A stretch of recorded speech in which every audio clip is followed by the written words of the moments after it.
That's my job, provide that access. Well, we appreciate you coming along. Thanks a lot. Thank you, sir. Thank you. And don't forget to ask about the poodle skirt. That's right. The greater Bemidji area that'll guide our development into the future. Members, county commissioners, they're appointed by their respective bodies. Honey, or it can be local, you and I creating a business that then we take to a local perspective. If you have a question, call and ask, we'll help you. Nobody knows about it, and it's Well, the great word's out now. Word's out now. Your entire operation, how to bring people in. So let's get involved. Economic development is one of the most important tasks we have. It is. It is. It's great to hear about. Thanks again. Thanks, Steve. Thanks. It's been a pleasure, Louis.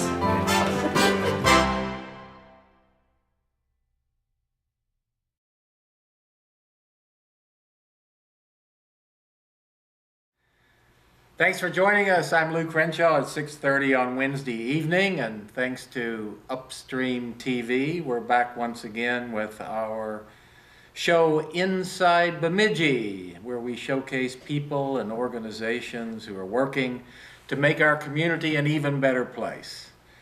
And tonight we're going to be talking about our Bemidji Regional Airport, one of the major keys to our regional center and the assets we have. And we're lucky to have Harold Van Leeuwen with us, the airport manager. Thank you, Lou. Van, I should call you Van. That's correct. Thanks for coming. Thank you for having us and letting us tell this story. Yeah, we're going to talk about the airport. We hope you hang around. But let's start off talking about you, Harold. Are you from Bemidji originally? No, I'm not. The odd story to that is I was in the Air Force. Grew up in the Air Force. I was career Air Force. I was stationed at Grand Forks. I happened to be driving my son to hockey camp, which I can't imagine why you'd do that in Minnesota.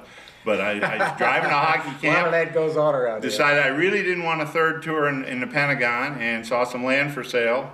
Put a deposit on, went back, got my wife, and told her what we were doing, and called it quits in the Air Force, and stayed in Bemidji and went to work for Joe Lucan for about 4 years. Good and for then you. ended up out in the airport in the fall of 2002. Well, that's a good story, and thanks to Joe Lucan once again. But where are you originally from? New York City. Born in New York City. Spent most of my youth in the Midwest. Growing up, my dad, as I said, Air Force brat. Been around flying all of my life, one way or another, Okay. all around my life. And that hints the airport is a natural for you because... It was got all unusual that that the experience. opportunity occurred right here, because it just happened I was here when they were looking for an airport manager, and I happened to fit that bill. And saw it in the paper one day, kind of like the land, saw it in the paper one day, said, ought to go do that, and did. Now so you spent some time in the Air Force yourself. You said you were 26 around the years. Pentagon. Okay, 26 years is a considerable amount of time. Yeah. Stationed in any places interesting around the world or whatever? You said you were in England. I was in England at RAF Greenham Common, which if you're old enough, like we are with gray hair, you'll remember all the peace protesters during the Reagan administration when they were fielding ground launch cruise missile and Pershing. I know what it is like to see 300,000 people surrounding your base wanting you out of their country, not wanting you to stay.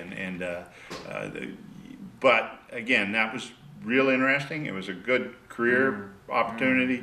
England is It fun. must have been an experience. Yeah. Oh yeah, England's fun, and remember, we almost speak their language. What years were you there? 85 through 88. Yeah, I was there a decade earlier. I lived there for 4 years, And I really enjoyed it as we well. we spent a lot of time on the community, on the economy, so to speak, and a lot of our friends were British friends, being what we were. So it was a lot of fun. One of my youngest child, my daughter, was born at Upper Hayford. I have an English son who was born in Manchester. Manchester, sure. Yeah, Sure. yeah. I lived 2 years just north of London. Yep. Little town called St. Albans. Mm-hmm. Exactly. And then I lived Right off the M3, I think. Yeah, I think it was the M1. M1, That's yeah. where the because- M1 started. Yeah, when M1 starts there and you go up Or there. it used to. They expanded it all down around the city. We but used to go through the big start there. roundabout there on our way up to Mildenhall. Yes. Okay. Yes. We know how to drive roundabouts. Yeah, I know. And it's totally different. Yes. It's totally, the way they signal with the blinkers, so you know exactly, everybody knows exactly what you're gonna do. Yep. In America, people just started charging to the roundabout, and Good luck. Point it, name it. I lived up in Wilmslow in Cheshire, then, Okay, just yeah. outside of Manchester, and worked out of a Manchester office. So Good. I loved it too. We did too. We enjoyed our 3 years. They were great. Well, what year did you leave the Air Force? 1998, And September that's when 98. you- 98, and that's when you retired and you Retired, were going to came over hockey here. camp with your son. And Actually, I bought the house and built the house a year before that, before I retired. I made the decision, and you have to because you got lead times and moves and everything. Made the decision in the fall of 97 to retire a year later.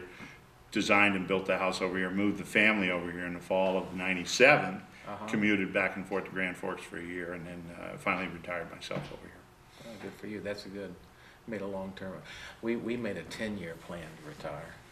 Yeah. The company was changing so much that we said, okay, what's it going to take to get out, and how are we going to get it? It only took 3 words. You're coming here to get me out of the Air Force. You were going back to the East Coast to give. When the guy that told me that, I'd worked for him twice before, Oh, okay. and now he was the 3-star in the Air Force, in charge of our career field, if you want to call it that. He's pointed at the desk and said, "You're coming here," and I said, "No, sir, I'm not." Oh, good for you. You know, we've got a fellow. What is his name? It lives over near me in Lavinia, named I want to say Thorogood, but that's not it. But he was a 2-star in procurement out of the. Yeah. Do you know him? No, I've met him once, I think. Yeah, A he few drives years around in that big old yellow thing. You know, Yeah. it's a funny thing about, I think for the most part, Air Force guys, and I think it's a philosophy my dad taught me. He says, when you retire from the Air Force, don't just take the suit off and do the same thing. Take the suit off and go do something different. Okay. And that's kind of why I went to work for Joe Lucan. I had no idea what groceries was about. I barely knew what a can of vegetables was, You worked how for I a got good there. guy, though. But I went to work, and Joe, it was really a pleasant opportunity, and the big advocate for me. I remember going in and talking to him when the airport job opened up, and you know, his support was primarily one of the reasons I decided to do it. So you've basically been flying then all your life? You still fly? I still fly. I do some fire patrol for Bemidji Aviation and the DNR in the spring and summer. We'll be starting that up again here pretty soon. That's fun, and you get to go out, and I don't do the real aggressive stuff. I just fly around looking for them and then send somebody else. It's fun. Basically I can fly on a clear blue day looking for smoke somewhere, and that's just fine with me. Good. It's a good story. Well, we want to get talking about the airport because, like I said, it's one of our real regional assets. And, Yes, sir. and Van is the airport manager, so we got him here. So we're going to talk about the airport. Let's start off with your organization. What do you guys do? What's it like? Who works there? What are your days like? The days are long in a winter like this. We have total manpower for the airport is myself and 2 full-time people and 1 part-time. The part-time administrator works in my office 5 hours a day, kind of answering the phone, taking questions. Then there's 2 maintenance people and myself. What we take care of is, in the winter, it's everything from light bulbs to removing the snow off the sidewalks, the runways, and everything. I think I mentioned to you, people don't realize how much snow removal goes on out there. We don't have the luxuries of the highways where you can throw some salt on it. We're not allowed to use any salt or anything. We use the solvents that are out there that are approved don't work at the temperatures we operate at. They don't thaw at 30 below and that type of temperature. Okay. We have to scrape it down to bare concrete or bare asphalt, and that takes a lot of effort, and it's continuous. And Why can't you use salt? it's corrosive, corrosive to the aluminum. Oh, And the it engines. affects It the affects the airplanes. aircraft. And so they pick it up, and jet aircraft run it through the engines, and it causes Okay. corrosion and Okay. failures, and that's why you don't use it. So we don't do that. 1 inch of snow on what we call our primary surface, which is the taxiways that service the main runway and a ramp, equates to 3,000 tons. 3,000 tons, I can't even imagine. That's way bigger than the snow pile in the Target lot, though. That's a lot of snow, and we can't just plow it to the side because we can't. The wings obviously are lower to the ground; they stick out. So we have to plow it and then snow blow it another 150 feet away from the runway. Oh, okay. So it's multiple process. Do you get people to help you with that? You It's just the guys three just of us. Get out there It's and just the do three it? of us and we go. We don't have the fun that says after 8 hours you get out of the plow. We sometimes say after 30 you get out of the plow and maybe go take. My guys are extremely good. I've had them since I've gotten there, the same.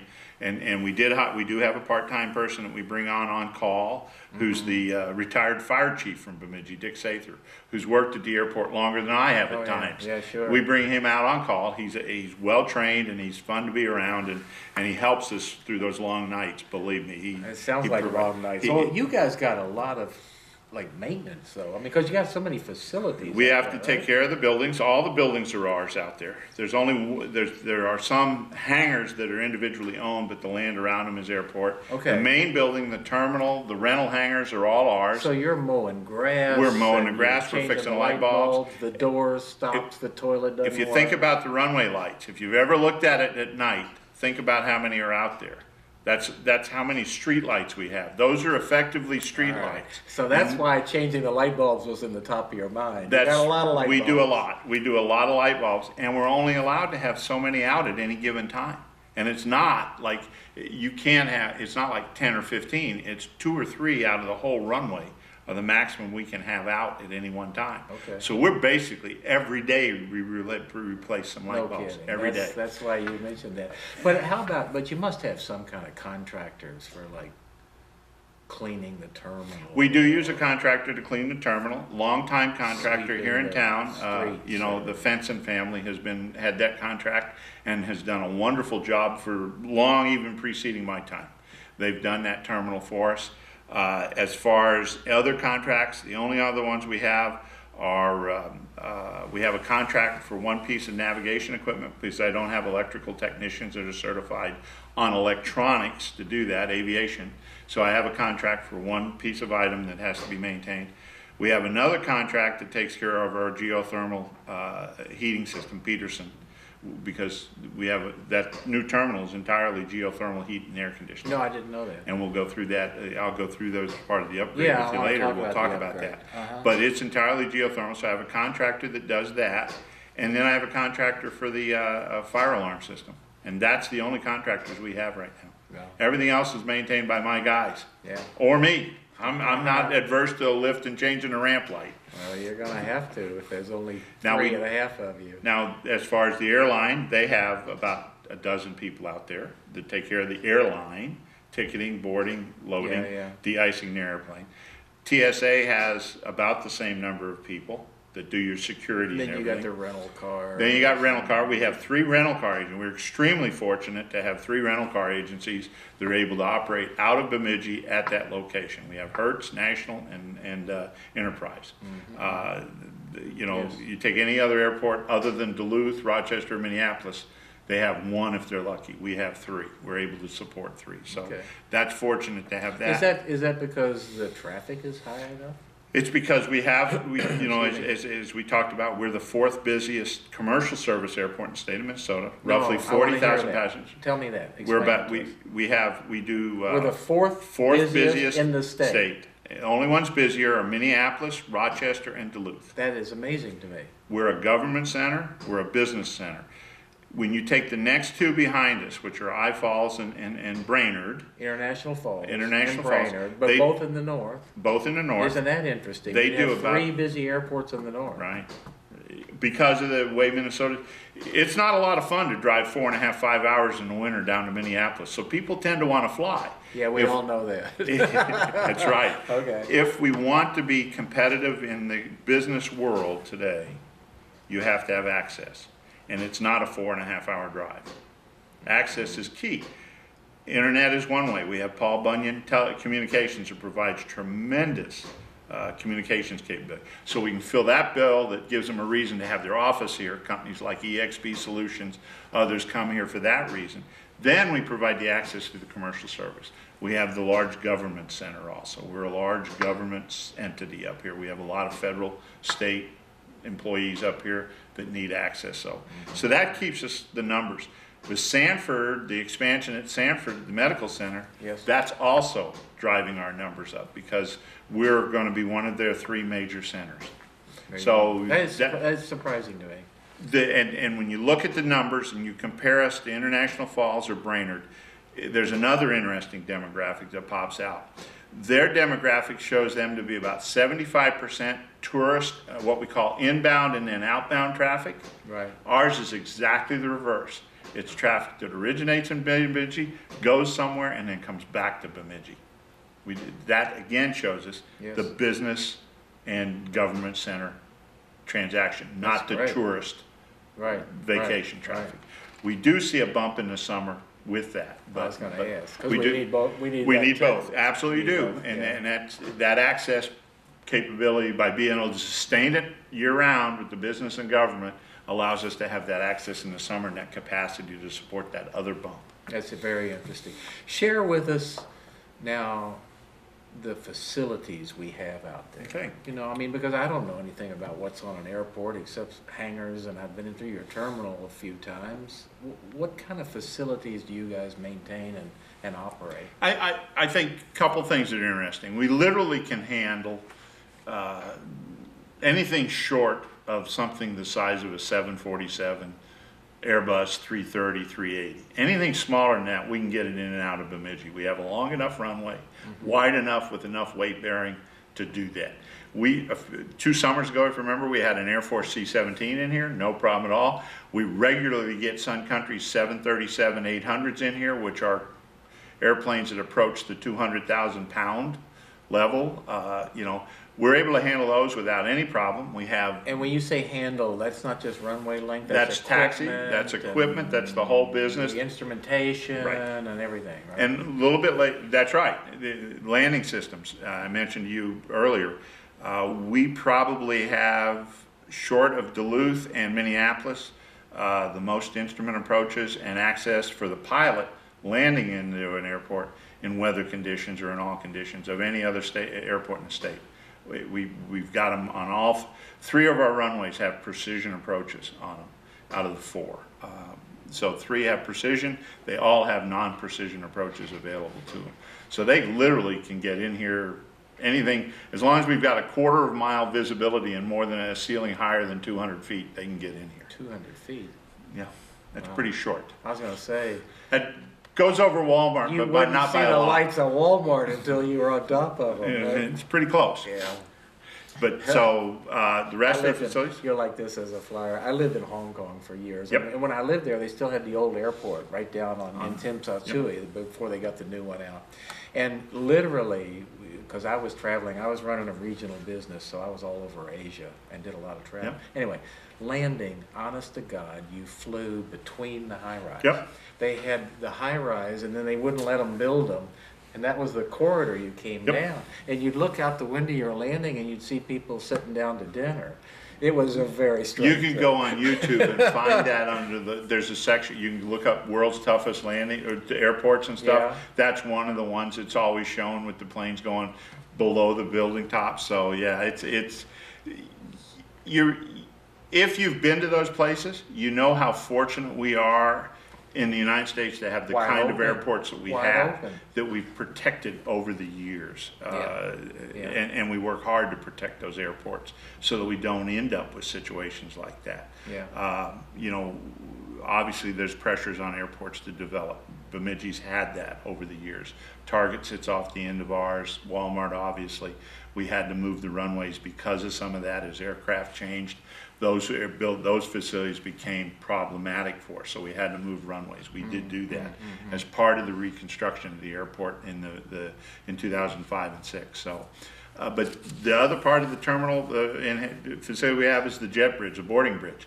Everybody, they're surprised that we have one, number one.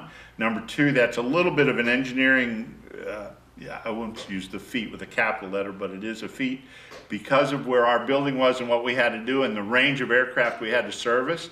The people that built that boarding bridge had never built one quite like that one.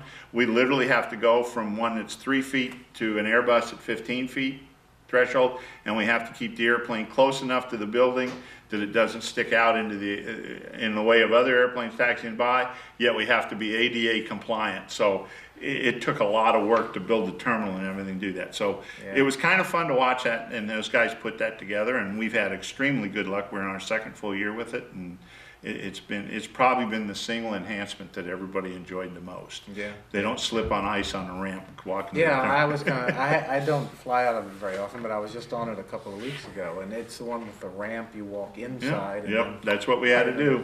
Yeah. You bet. Yeah. You bet. Well, let's talk about that, because you've just been going through, I don't know for how many years, but a terminal 12 years. modernization. 12 years. 12 years, it wasn't just a terminal. We had not had a master plan developed for the airport, though they're required every 5 years. The last one that had been done was early 70s. They'd been unable to come to an agreement on what to do An agreement with? with the FAA, the state, or even locally because of encroachment, because of lawsuits, because of a whole bunch of things that went on out around the airport. We jokingly called Bemidji the poster child for what could go wrong with airport zoning, and it did. And not to anybody's fault, situations just kind of cascaded on the airport. We had to sort through all those and then accommodate what we thought the aviation industry was going to demand of us in terms of accommodating aircraft, what kind of aircraft. When I got there, we were flying 30-passenger turboprop Saab 340s. They were flying those at the time. Some of us knew those were going to go away. They did, just about when we expected them to. Had we not been in a position to accept the CRJ, the 50-passenger jet that we get now, we all probably would not have air service. We would have lost it because they can't make money on 30-passenger aircraft anymore. And what we would have gotten would have been a 19-passenger, and the community would not have tolerated that in terms of use. They would have gone out, done other things. What kind of changes did you have to do? We had to expand the secure area, because when that building was originally built in 1991, there was no airport security required. You did far-end security. So they took a building. They designed a building for a 30-passenger aircraft in 1991. Security came in, cut it in half. The airplanes were still 30 passengers. Now you had 30 inside and 30 outside and all the guests, so you were stuck. Then we're going to a 50-passenger aircraft, and we're still not. So we had to double the size of the sterile area. We had no bathrooms inside the sterile areas. Right. So people had to re-secure. The sterile areas after you go through security. Through security, right. Okay. Right. And there were no bathrooms or anything, so people, if they were stuck in there for an hour, we'd have to process them out, process them back just to go. And that just didn't work. And the demographics of our population here has moved from being people in their 30s to where the majority of people traveling are 50 and 60 years old. That creates a different demand on your services and your capabilities. Interesting. You have to accommodate What's that telling us, Faye? That's telling us that a lot of people are retiring. The lawyers, the doctors and stuff are moving their businesses away from the metropolitan areas into these areas. Again, we go back to the discussion of access. If they've got access, they don't care where they live. Access is composed of two parts, a communication part and a transportation part. If you have those two things, you can live in Siberia. In fact, funny story for you on the jet bridge about Siberia. I happened to have had a little medical event and was over in the hospital when we were trying to determine which contractor was going to get the boarding bridge. And the nurses are over there working on me in my room, putting an IV in and taking care of me. And I'm on my computer with a conference call with the airport director from Saskatchewan and an airport director in Siberia telling me how well these boarding bridges work in cold weather. And she says, "You're kidding me." And I said, "No, you want to listen?" So they don't give up. We work anywhere. But that was But back to this demographics, fan, it's kind of interesting because it must also say though, and this has been a concern I've had in a whole number of conversations with people like Dave Hengel and others. We're not keeping our young people. Right. We don't have the jobs for their education. Train. And they're not getting educated for the jobs we have because, anyway, and we need to solve that equation to keep our young people up here. You and I were, just before we came down, met with Rita Albrecht a few minutes, the mayor, Rita's been working on this with me for a dozen years. Dave Hengel's been working on this. We've recognized that for better than a dozen years, trying to solve that. We've got a partnership working with the university trying to solve that, and the Northwest Tech. Yes. The problem is the chicken and the egg. How do you get the demand here, and then how do you, so you keep the student? How do you get the curriculum and the demand? It's a circular problem. You and I were in England and we talked about it. There's a little airport northwest of England that was a military base that now is a little bit more than an airport, Strathmore, England. Yeah, sure. Strathmore became England's technology center. It wasn't that in 1983. It did it a little increment at a time, and they didn't go after 200-person companies. They went after world-class 15 and 20-person companies that then brought other companies with them, because this guy who uses the software wanted to be next door to the guy who built the software, and that developed. Clusters, and that's what we're talking about right now. Yes. And we're working on things to have like an aviation cluster out at the airport, a technology cluster over near Paul Bunyan, and an industrial cluster down in the industrial park. And a medical cluster. And put those kind of things together and work on that and then market those. We're not just trying to market the properties. Right. We're trying to market, here's why you should come here. Because there's 100+ majors over at BSU, and of those, some of those are very unique. Right. EXP Solutions, which I talk about, we were able to coax them up here and work with them, and we didn't have to do a lot of coaxing once they saw what was here. They came, they've been a tremendous asset. They hire kids right out of graduating out of BSU with their degrees, and they've created these jobs for people that stay here, just exactly what you're talking about. Right. High paying, well-developed, educated jobs. Yes. And so, the airport's just a part of that function.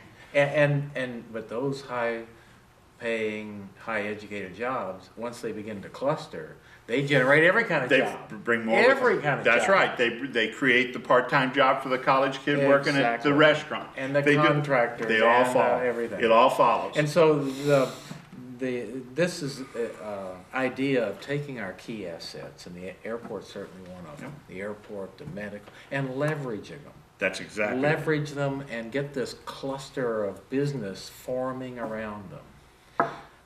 I believe, and I'm kind of asking this a question, I believe that our historic downtown is important to that equation. Its viability, its vibrancy, our historic buildings. There's no doubt. Well, let's go back to why I jokingly said I saw some land in town. Well, I drove through town too, and I said it's the kind of town I want to stop in. Yeah, me too. That's why I'm retired here. And it's the kind of town that you're comfortable in, that offers, and all you got to do is compare. Forgive me for doing this to I Falls. I was just up there.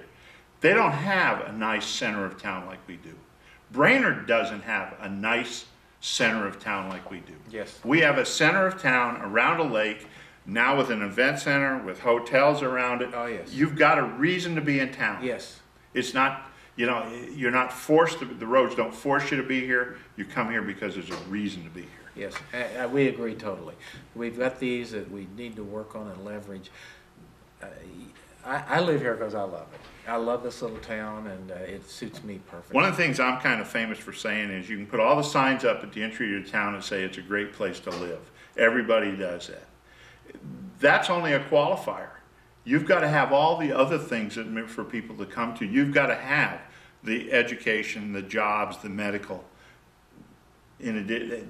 for them to come. That sign means nothing. Without that. And you find that on every town sign, a great place to live, or something along that line. I'd rather you just put up Bemidji with Paul Bunyan out there and said, come visit, and let us show you what's really here. Let us take you around and show you. Well, that's what Dave Engel says. He says when he brings people through here, they are always very surprised by what we have here. And how would you know? When we went down and got the EXB guys and flew them up here, we took a plane, went and got them, brought them back. We deliberately flew in, and I said, see all those houses around those lakes? Those don't count on a demographic sign that says 12,000 people in Bemidji. Yeah, sure. There's 100,000 people in your market area. There's 100,000 people in our region. Right. In our catchment area, as we call it. So don't pay any attention to that sign. I like it. That's what we call it in aviation. Well, how about some more on the terminal modernization? So what else did you do?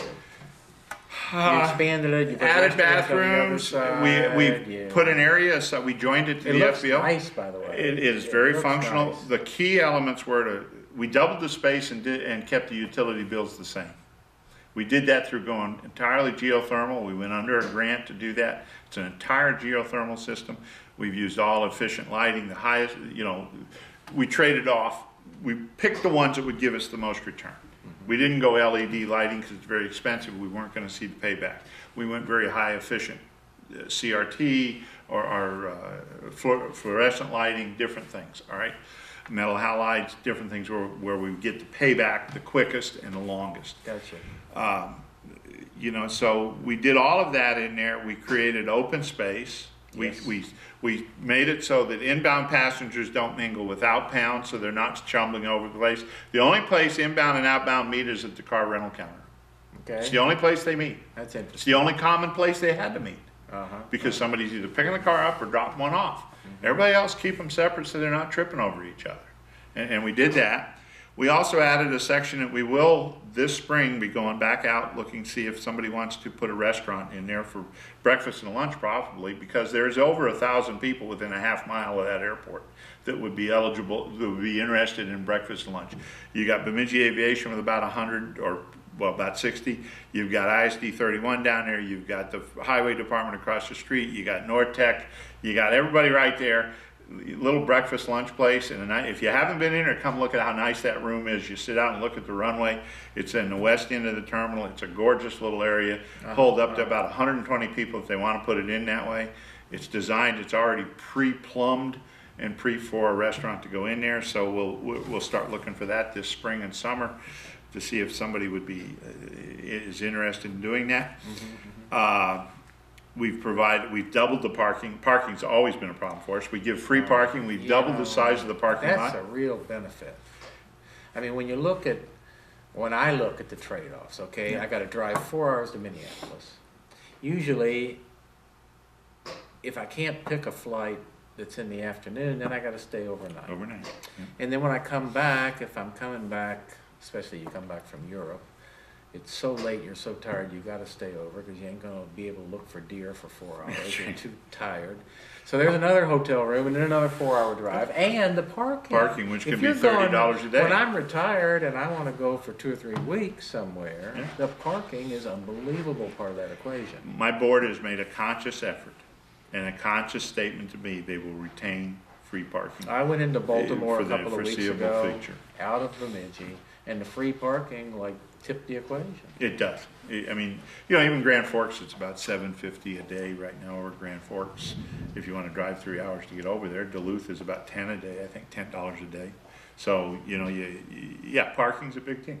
Board's made a conscious decision to keep that way. No, I certainly appreciate it. Let's take a break. Thanks for joining us. For those of you that just did join us, this is Inside Bemidji. We do this at 6:30 every Wednesday evening. I'm Lou Crenshaw, the host of Inside Bemidji. We're here thanks to Upstream TV. And tonight we're talking about the Bemidji Regional Airport. And our guest is Harold Van Leeuwen. I call you. him Van, and we appreciate you coming, Van. And we're talking about the airport, so hang around. We're going to be doing this in a few more minutes here. So where are we? Well, let's talk about things that happen at the airport. Yeah. Let's talk about the businesses and what we do. All right, go ahead. People, one of the questions I ask frequently, I go into a place and give a presentation, Rotary Center, and I like the schoolboys. Everybody hold their hand up, thinks they use the airport. Well, everybody automatically jumps to I fly in the airline. Yeah. So about half the group goes up. I said, well, I'll bet you by the time I'm done, everybody's got their hand up. How many of you have a business to get a FedEx or UPS package overnight? Mm-hmm. Oh, now the rest, maybe there's 5 left at that point. I said, how many of you have ever been medevaced out on a helicopter? Or had your kids come home from college? Let's on the medevac. Let's hope the number is few. It's a few, but it fills in that gap. Or they've known somebody. They've had a parent, a brother, or a sister. So by the time I'm done, everybody understands that that airport at some point has directly served them. Let's go down that list and get dig in a little Okay. deeper, because I think I'm interested in that, and I think other people would. Okay. Let's start with what you said about FedEx and UPS. What do they do at the They airport? we have FedEx, I'll start with them. Sure. They don't have a business based here, but they have an airplane that comes in every morning, stays the day, and goes out in the evening. Carries about 2,000 pounds of freight, in or out. Why does it stay the day? Because they've got to bring it up and load it? They bring it in full of freight. Right. The freight arrives generally in Grand Oh, okay. Forks. So then they gotta load unload it, it. fly it over here, unload it in the morning, first thing, about 8 in the morning. Distribute all that. When the guys make their routes, distributing everything, they pick up the stuff that's going out, put it back in the airplane, it goes. That's an Gotcha. evening. Okay. They've been doing that. It's about 2,000 pounds a day, average. Obviously around Christmas, we go to extra airplanes a day, holidays. So it averages out about 2,000. Bemidji Aviation Services. They have been at the airport since 1971, when Mark Shuck and Larry Diffley formed the company. They are what we call our fixed base operator. But they're also an air taxi operator. So, They're also, Dan, what's a fixed base operator? fixed base operator is the guy that does things like provides fueling services, flight lessons, charter service. They serve us in terms of operating to the aircraft. Gotcha. So they're a service company. They're a gas station. They're a gas station on the airport. And more. Yes.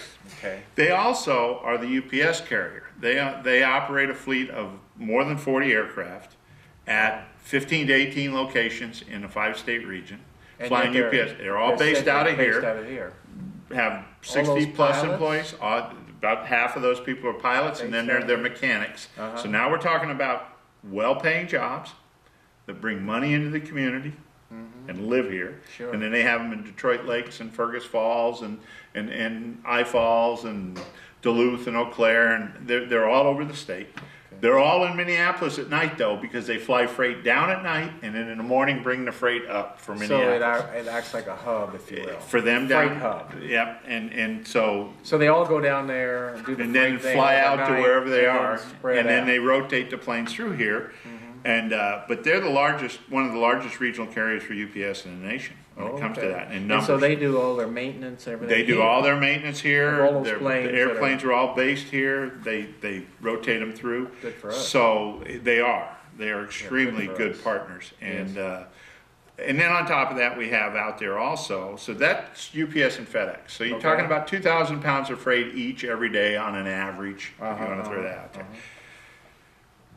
We also have out there Department DNR and the fire bomber base, the tanker bomber base, which fights forest fires all summer long. We have the aircraft based out there and the employees that are out there that fight the fires. There's usually about 100 firefighters out Is there. that a federal or? It's a combination federal State? state. It's a Okay. combination federal state contract. They base here. In fact, the big water bomber, the scooper as you see it, the big yellow one, that should be in here today or tomorrow, based for probably into July sometime. Usually we have 2. Last summer you probably saw. Now, you know what a scooper is, but I don't. It's the guy that goes down in the water and just scoops the water Come up. on. The big He yellow. like slides over Lake just Bemidji. goes and- right over it, and they've seen it. If you've been here for a while, you've seen them do it sooner or later, because that's exactly what they do. It's a big yellow airplane. No, I never. Goes no down idea. and just scoops I the have water no up. idea. He's You on the water. Let me know the day they're practicing. I'd love to see that. We will do that. But they do that. And they stay here all summer. They stay. There are 5 locations in Minnesota. The state has 2 and contracts 3 or 4 more of those. And usually they're here for us from April through to about the first week in July. Then they leave, and then they come back usually around August, the end of August, and stay into maybe the 1st of October for Now, us if here. the fire is like out somewhere, do they like get lit down? They deploy out all over Yeah, the nation. yeah. They deploy, but they're primarily based here to fight fires here during fire season Sure, here. sure. We have those people. We also have North Memorial, the medical vac people. Now, you were talking fire, though. You actually have, The fire station. Dave Hofer was Right. telling me about this while he was here in the fall, about how you've got a fire station on the property, and I don't remember for sure how that works. It's like he operates it, but you own it, or? Yes, what we did when I first got there, it used to be pretty common for maintenance people to be cross-trained as firemen at airports, because we have to have a certain amount of fire coverage whenever the airliner's coming and going. Yeah, yeah. The problem with that is they Good never for really fight fires. They're just trained to fight fires. Dave will be the first to tell you, I'm certainly a believer in this. There's a difference between being trained and being proficient. Proficient's when you've run into a building that's burning frequently enough that you can control your heart rate and think. You know, Good. so Good. we made a conscious decision, actually before Dave got here, for us to use full-time firemen from the fire department, and we pay for that fire service by the flight. They're responsible for being trained, keep all the records, do that. Right. We own the facility, we own the equipment. You own the right? equipment, but We they operate it. They operate it, come out and Or get they're state trained, standby. and they work Thank with goodness us. they haven't had to. What Dave and I have been able to do is through working with federal grants, state grants, different things, as also as part of the terminal expansion program, we were able to renovate the facility that was on the airport, add a third bay to that, which allowed us to move a pumper truck out there, what I call the red truck, as opposed to our bright green one. And that red truck, and then Dave was able to establish that as a substation for the west side of town, Yes. which extended the coverage out now for people. Yes, right. We're able He to- made that point when he was here, and that's a key point. Let's make sure people understand it. This cooperation we're talking about between the airport authority and our fire department now allows us to have a double facility out there, not only serving you and your commercial and whatever, but it's available now that further close out to people in the Northwest. Well, the whole west. The whole You west. look where we're at. We're right on Highway 2, so it's basically the west half of a circle Yeah. that they can serve out of there, and extends that 10-minute drive time, which affects people's insurance. Let's be real pragmatic about it. It helps people's financial position. They pay a little less in insurance to do that. It also provided us additional equipment capability. We've moved beyond that point now where Burl and Dave and myself from County Emergency Management, Dave Hope from the Fire Department, and myself are in the process through additional grants creating an emergency operations center out there that's an alternate to the one downtown, so that if something happens downtown or something is on the west side of town that makes more sense, we can stand up an emergency operations center out there, not just be a substation, but actually direct Be the the lead. response from out there. Okay. And you know, so there's a lot of, and Dave and I work very hard. Dave and I did not know each other, probably met, but both of us were in Grand Forks during the flood. And both of us learned lessons from that. You know, obviously everybody that's around here now knows the involvement the air base played in the flood recovery, flood mitigation, everything over there at Grand Forks at the time. And so we learned a lot from that. And both of us have been able to apply those lessons that we learned. Dave more so because he was more hands-on and he's very, very detailed and very good to work with. So we've been able to do that. We've applied a lot of that. We use a lot of that discipline we brought out of that to make this really effective for the community. Yeah. So again, it's a way the airport, beyond aviation, Yeah, right. we leverage assets. Right. We leverage tools, are able to serve the community. That's what we gotta do. How about shift gears and talk about commercial? We got good old Delta, and they're gonna put on more planes for the summer. We're right? going to put on a third flight on Saturdays, Sundays, and Mondays for the summer. Now, is this the first time, or are they done The that? first I time for didn't them. Notice. Nope. For the last 3 years, we've had 2 flights a day. Yeah, that's what I thought. Whether it was Delta, and then now it's SkyWest. Actually, SkyWest is the operator. They just fly under a Delta flag on the side of their airplane. No, I They are didn't know that. independent of Delta now. SkyWest Airlines out of St. George, Utah is the largest piece of trivia, if you want to know that. And it's going to be hard for people to understand this. You don't ever hear about SkyWest, but let me tell you that if you take any moment over the skies of the United States and look at domestic airlines in the air, 1 out of every 3 will be one of theirs. They fly for United, they fly for US Air, they fly for Alaska, they're now flying for American. They don't care what they put on the side of their airplane as far as the big logo. Under the cockpit, it says operated by SkyWest. Extraordinary work ethic by that company. Just wonderful to work with. What's the economics of doing that? Why wouldn't Delta want to just do that themselves? Different class of aircraft, different operations, and it's just different. The aircraft It's are just a whole different model you have to do that, and the airlines, and so are they flying to like cities like ours, and in they more fly to all the rural smart areas? in Bemidji, and we've met with them recently.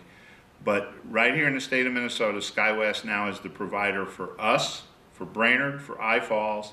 They fly under the Delta connection. Under United, they fly out of Duluth and Grand Forks. Yeah. That's All right, okay. so they fly out of those. So and Seems they're rather based. covert. In some They've way. created. Yeah, they've created a maintenance facility over in Milwaukee. They fly on several airports in Minnesota, in Wisconsin. They're picking up North Dakota. This will be a major area for them. This will be their one of their biggest market areas. Hey, speaking of that, you know, Van, they're talking about all of this boom time that's going to happen up in North Dakota. Yeah. That's all I hear is boom Yeah. time in Oh, North yeah. Dakota. Now, we're not that far away. How will that affect us? Will we have more carriers operating? No, Will we have- those. they're just going What in and out of happened? North Dakota. They already are. They already are. I They've see. established all kinds of new routes. They're rebuilding the Williston Airport. If you can picture this, the little town of Williston, the average wait to take off out there now is 20 minutes. That's as bad I as can't it is imagine in that. Minneapolis. I haven't been there in 5 or 6 years. They're having to build There was almost a nothing whole there. new airport out there. Okay. I heard it was going to go from 15,000 to 45,000. That's probably true. In a decade. I would believe, and if what the geo people said released today, that they misjudged the size of the oil field, Yes. that's really double or triple that size, they're going to be there forever. And that's, you know, it affects us positively. It doesn't affect Well, us. that's what I Some of wanted that to hear. flows over eventually. Hey, we're the nearest trees and lakes, so some good ought to come. It's from not that. only that, we have several engineering firms here, down in Detroit Lakes, Fargo, that people work all the way over there. That they're based out of here and they're doing engineering for the state or whatever over there. Carvico Engineering right here in town. He's got effort out there. He just opened an office in Minot to support. Because those are people from Bemidji that go out there and work, bring their paycheck back to Bemidji. Yeah. It benefits us. And so there's always benefit. You know, it's great for them, but there's always a little bit, it's not bad for us. That's it's why I not was bad. asking. No, I didn't think it was going to be bad. I was just kind of hoping that we'd be somehow close enough. You won't see, I think I mentioned to you, if, again, it goes back to how old I am. I remember AT&T when it was the black phone. You can have any color phone you want as long as it's black and we lease it to you. And AT&T controlled about a third of the nation, and Southwest Bell had about a third, and GTE had another third. And you didn't get service from anybody else. That's where the airlines are today. You've got American merged with US Air. You've got United merged with Continental, and you got Delta who took over Northwest. They've split the United States up. Overlaying that, you've got a couple carriers like Southwest and Sprint that selectively pick certain markets they can go into and make money at. But they don't go to any small markets. They go to big markets. And that's just overlaying that. So if you're fortunate enough to live in one of those markets, and believe me, Minneapolis, Jeff Hamill down there worked very hard to get Southwest into Minneapolis. It took over a decade for him to convince them to come here. And it's been successful, but you know, now Spirit's in the market down Yeah, there. we need some more little ones, or else we need Teddy Roosevelt, the great trust buster, Yeah. or something. And I think that'll happen at some point. Well, the airline industry will change. Future. Well, projects. What are you working on? Well, I'm finishing up the parking lot, which weather hasn't cooperated. Is that the very end? That's the end of my The terminal end of the project. terminal project. Nine or 10 grants. You said you worked on it for how many years? Well, the actual terminal projects, let's take the runways and everything we did, which were priority one, which we always knew we had to do the terminal two, but you kind of rack and stack everything. We started the terminal project design 2004. We got a design approved in 6. You know, went through selection in Not 7. quite a decade, but almost. And started construction in 9 when we bonded, in 9 for that, and then, you know, we'll wind it up this year. How many grants? Did you We're up track of them? to, yeah, unfortunately I do. We're up to 9 right now. We'll be 10 when we're done. 10 grants. 10, All 8 of of which the are federal. state? No, Oh, federal. 8 federal, 2 state. 2 state. Yeah. I think I told you one more than that earlier, but we're gonna amend one grant rather than write a new one to do some tree replacement because it'll work faster.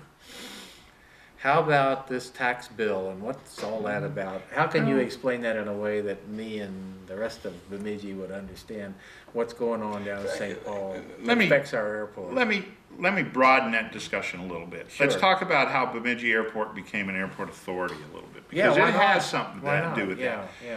When I came, one of the first guidance I got was to make it more transparent to the taxpayer. There was always the perception, when you have two entities that own something, Yeah, and and let's they're both explain it. The airport, before it was an airport authority, was owned by the city of Bemidji and the And Beltrami county, County. and the county. They owned it together. and it doesn't matter who it is. When you have two entities that own something and they're both putting money into it, it's almost impossible for you to have a situation where one entity doesn't think the other's getting a better deal. All right, and it doesn't matter.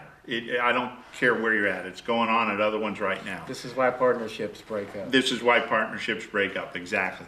And they were at that point, said, you've got to fix this. And Tony Murphy, to his credit, who was the county administrator at the time, the city manager at that time, and my board said, go fix this. And I said, well, to fix it, you're gonna have to have a law in the state of Minnesota, because right now to create an authority at that time, you have to go to the legislature, you have to hold a referendum, you gotta do all these things. There was a really smart guy down in Minneapolis that I leaned on a lot, that had been around aviation for a long time, that said what you need to do is called enabling legislation. It's no longer specific to an airport, but rather is a process. And it lays it in, and if you follow that process. So Senator Bach from the Iron Range, Doug Fuller, who was the representative here, so you had a Democrat and a Republican, so I'm already in good shape, all right? That sounds like a leg up for sure. So we had that, and then we got some really good support. We never had any strong opposition to it at the state level. It didn't make it through the first year simply because it was a rider on the transportation bill, and Governor Plenty vetoed the transportation bill as a whole, not because of this. Second time it went through, fine. That passed in 2008. So it only took you, 4 years. well, okay. 4 years to get to that point. Only, I'll drop the only. It took you 4 years to Yeah, get to that point. and 2 legislative sessions, okay? Then we were able to do that. 2009, the airport authority was formed by mutual resolution from the city and county. There's a statute. Once you had a law that allowed it, Then we they just followed the agreed law, and just and, did and we it. followed the law of how we structured it and what we did. Uh-huh. It's really only a one-page statute. It's pretty clean. It's amazing. It's really clean. It's one page, fits on one page. It's not fine print or anything else. It's got about 8 sections to it and tells you exactly how to do it, and it's pretty easy. We did it. 2010 was the first time it appeared on your tax bill. It is now a line on every property owner's tax bill, tells him exactly this is going to your airport. And when you go back, that's why it's important, like we talked about, I get everybody to hold their hand up and say, who's using the airport? I That's see. why. I want everybody to know, for your $13 or $20 or $35, depending on what the assessment is, you know, whether it's commercial or residential, you're getting this. You've got all this access. And then people have a say in it too. And, you know, they do have a say. It's visible to them. They have a say. They can come out and talk to my board members who are elected officials. We don't independently elect them to the authority. We set it up so we take 2 city and 2 county, city council members, county commissioners. They're appointed by their respective bodies to my board. I have a lay chairman who only votes in the case of tie, but it's mutually agreed to by the 2 entities. So whether you're a county resident or city, you have an input through an elected official to tell us what we should be doing. Well, what's going on now? Why do you need to change it? We don't, now the authority is done. Right. And we're working fine. And we finally, you know, that's good. What that allowed us to do is a couple things. One is a municipality. It allowed us to have all the rights of a municipality. It also gave us a little more access down at the legislature. We didn't have to go to the city mayor or the county board to go down there and talk about aviation things, because they no longer competed with the other things in the county or city. For money. For money, they were against aviation. Okay. That's I'm what- gonna drop my question, Van. I'm gonna switch gears. Okay. Because obviously you and me can talk all night, Yep. and this is interesting. But I do want to ask you about the future. Yep. And I'm getting a little short on. Okay, real quick. No, don't be quick, but tell us about the future. What are you guys' plans and aspirations? And you talked about leveraging businesses. That's the biggest one. Working and just using the airport as a method to leverage companies that come here. Yes. To provide either the location for them or the transportation and access environment they need to go to another location up here, where we fit it together, where the right place. We're not out to compete against the technology center or the industrial park. We're out to put the right business in the right place and have all three available. So that's, Let's talk about that. We got an industrial park. Mm-hmm. We've got technology park. the technology park.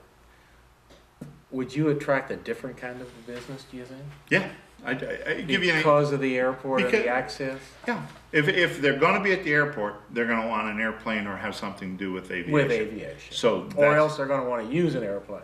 Right. And if they're just using the airplane, maybe the technology park's a better place for them. Yeah, okay. Okay? Sure. Maybe it's the industrial park. Because they go out to meet Bemidji Aviation. They and go get out an air there, taxi or a. Or schedule get on the or- airline.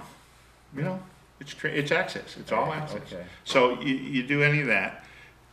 That's really always there. Dave Hengel and myself, Rita Albrecht, the people over at the county, that group, and we now call ourselves the Greater Bemidji, and you got Bemidji leads with Jim Benson over there, and they're all tied together and we're all working, and that's pretty much a common goal. We don't have any dissent or anything. That's what we're all trying to do, is Yeah, find I that think peace so. and I put think it together. When you talk about the future at the airport, I'm going out the middle of this month to try and attract, we're going with Sun Country, myself with the airport director from Hibbing, to go see if we can get Reno as a destination, similar to what we have with Sun Country in Laughlin, where they would go out every 6 weeks or so, have a trip out there for a long weekend. If we can do that and it looks positive, I can't say that anybody's agreed to anything. I can tell you they want to host us, they want to talk to us. They were surprised by what we were offering in terms of access and use and the number of people and the market share, and they were very enthusiastic. So we're going to follow that up. If that's successful, then we're going to try way down the road, next 6 months down the road or whatever, we're going to try the same tactic with the Gulf Coast, Biloxi and Gulfport, and see if we What's can down there? get the same kind of thing. The whole Gulf Coast is lined with casinos and golf courses. We must have a lot of gamblers. in It's Bemidji. just the weather, and I don't mean, but the casinos fund a lot of this. And it's warm. And it's warm, Yeah. and there's water, and there's golf I'm courses. beginning to understand the Okay. attractiveness Yeah, of it. especially this winter. And so we're gonna work through that with them. But Reno looks very positive. I'm gonna work with SkyWest, i.e. Delta, to try and retain that third flight, a little different schedule. For the winter, we're gonna try and convince them that the third flight should be a Monday, Friday type thing, not a Saturday, Sunday. I don't really need, Saturday, Sunday's driven a little bit by that surge we were talking about, that summer surge. Yeah, right. Okay. But You know, I was just thinking, and I don't know why, but as you were saying it, I don't know how many people have been in Phoenix or somewhere down in Arizona or New Mexico for the winter, and I guess if they could go away for the winter like that, they could afford to fly back and forth. Is that an idea, to put a winter flight shuttle twice a week? Actually, St. Cloud is doing that right now with Allegiant. Okay. They're running flights to Mesa twice a week There you during go. the summer, but remember, they draw from the metropolitan market, all right? For that to be profitable, you've got to be able to do, you're talking about 150 Traffic. people, you gotta do 150 Traffic. people on the airplane. Okay. And No, we're not and gonna we're do not that. gonna do that. We're not Mark. gonna do No, that. we're not gonna do that. We're out of time, buddy. Thank you. This was great. Let me do a little sign off here. Thanks for joining us. My name is Lou Crenshaw. We do this show inside Bemidji every Wednesday evening at 6:30 here, thanks to Upstream TV. And what we try to do is showcase people and organizations who are working to make our community an even better place. And tonight, as you see, we've been talking with Harold Van Leeuwen, the airport manager, about the Bemidji Regional Airport, Thank what's you. going on, where it's going, And what I really liked about it, Van, was this fitting the airport into our economic development and our future. Because I had no appreciation for that, and now I do, and I really enjoyed that part of it. So we're going to sign off, but before we do, the last word. The last word is, the airport's just part of economic development. It's Yeah, what we that's are what I part of the learned. community, we have to be a part of that. We are not independent of that. We provide access. So with that, that's my job, provide that access. Well, we appreciate you coming along. Thanks a lot. Thank you, sir. Thank you. That's it, guys. We'll see you next Wednesday night at 6:30.